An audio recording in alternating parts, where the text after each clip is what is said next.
all the Nigeria embassy in diaspora, especially the one wey dey for Roma, many people dey lose their documents because of this Nigeria passport. Buhari and other people wey be say go consign, abeg make una try to do something concerning this passport.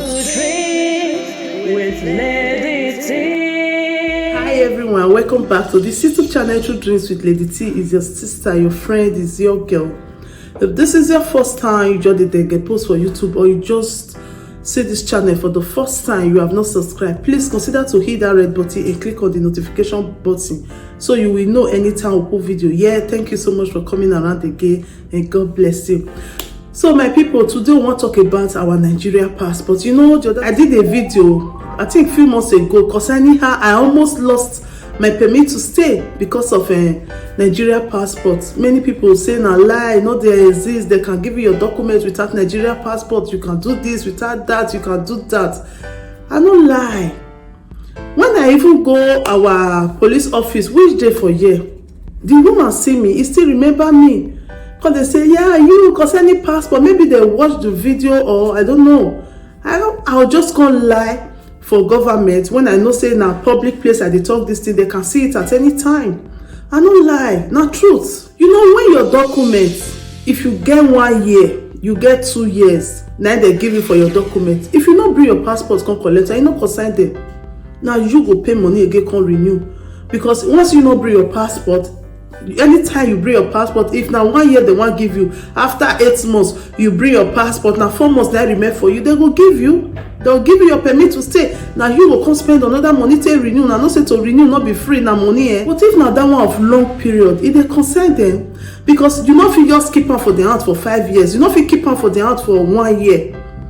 They feel say something wrong, they want know because you get long period. I did talk this one to clarify people when say no, the document don't dey there for how long? He never go collect time. Anytime you like, he go collect time. You know they play like that. If you dey play like that for your city, my own city, you know they play like that. Why I can't do this video, you know, for Swiss, not be small gbege dey that side now because of this Nigeria passport. Swiss now where many people they rush, they go ever since go they do passports, they come. But now gbege don't dey there now. Not be Roma we even talk about that one, nothing to write home about.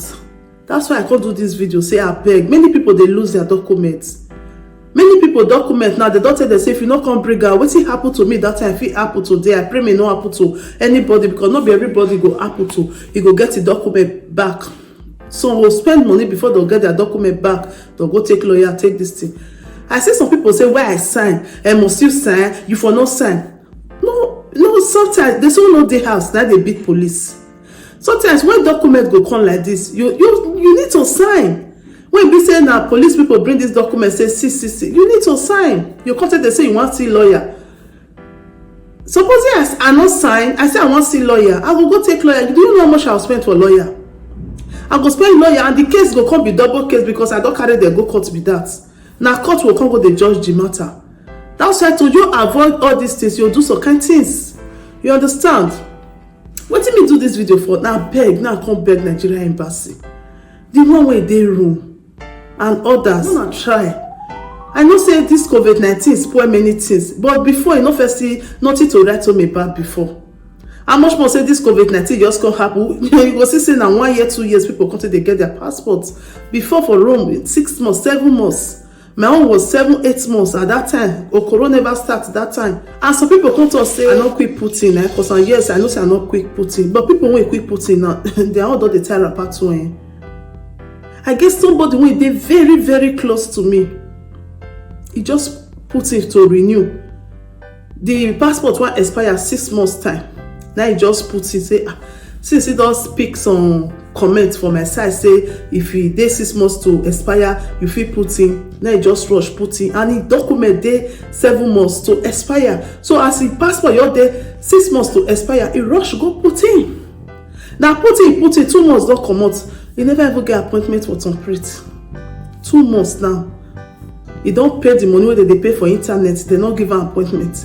They don't give number. Say, call this number. Test this number. You don't test. Tire. No reply. Even you say, una no fit give the person appointment to and now to contemplate. At least una let the person know say una see the message. Una see the message when the person text to una say okay, very soon we'll get back to you. Una reply even if una never give the person appointment. Whether they even they see the message or they know they say nobody knows. Since 2 months wey person don pay online.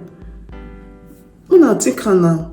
At least if person pay online, una give the person appointment as una dey do am before. If na 6 months, 10 months, 1 year, una can't give the person, then the person go know when or how e go take submit. Because anything make that person submit now.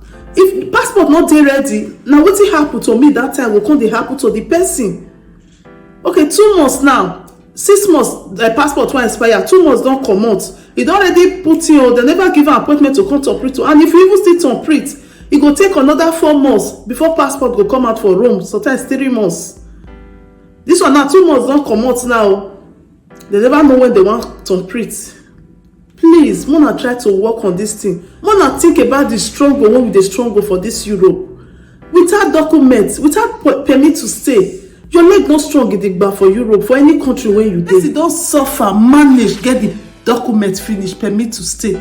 Now Nigeria passport, our own passport, our country passport, now could be the problem for us. Person no fit use another person country to do house. So that's why I do this video, say I come beg Nigeria embassy.